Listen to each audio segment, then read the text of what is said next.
kembali PPKN. Kali ini saya akan menjelaskan tentang ilmu politik praktis. Yang pertama, definisi politik dan kekuasaan. Dari berbagai definisi itu, secara sederhana dapat dijelaskan bahwa politik itu adalah usaha masyarakat untuk memperoleh kesejahteraan.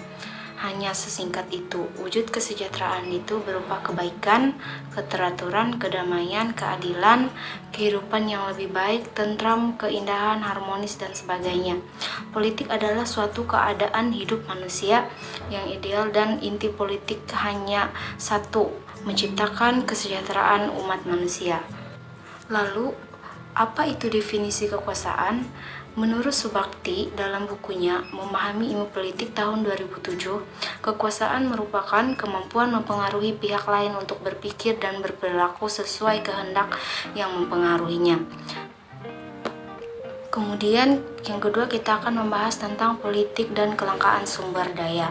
Banyak yang beranggapan politik itu membawa kerusakan, menciptakan konflik, memecah belah sehingga oleh banyak orang politik itu dibenci.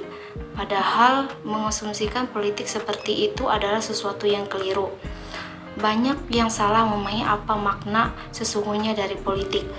Politik itu adalah usaha mulia seperti yang sudah dijelaskan di atas, menciptakan kesejahteraan, sedangkan politik yang jahat berasal dari sebuah tabiat atau perangai manusia yang harus ditempatkan terpisah dari kesejahteraan.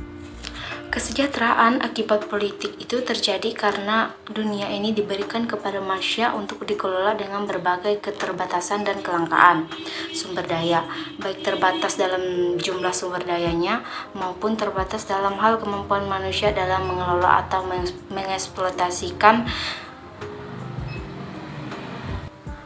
Namun, sumber daya itu semakin lama semakin terbatas. Kemampuan manusia mengeksploitasinya semakin canggih. Jumlah manusia yang selalu bertambah, sedang kemampuan alam tidak bertambah.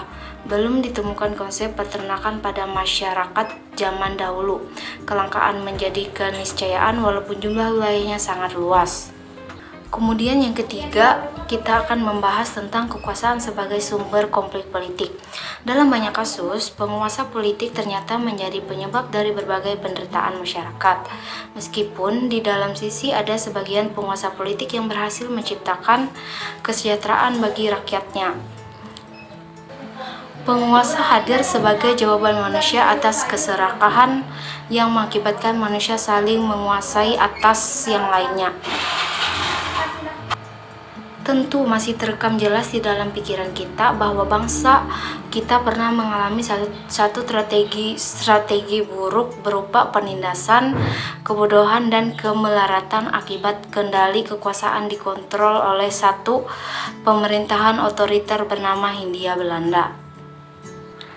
Sebagai respon atas kondisi itu, di mana tidak ada kemauan dan ketidakmampuan penguasa politik dalam memahami dan membela kepentingan rakyatnya, maka terjadi konflik yang hebat. Menurut Maswadi Raub, semakin besar penderitaan dan kekecewaan rakyat, semakin besar dorongan di dalam masyarakat untuk terlibat konflik dengan penguasa politik. Cukup sekian penjelasan saya tentang ilmu politik praktis.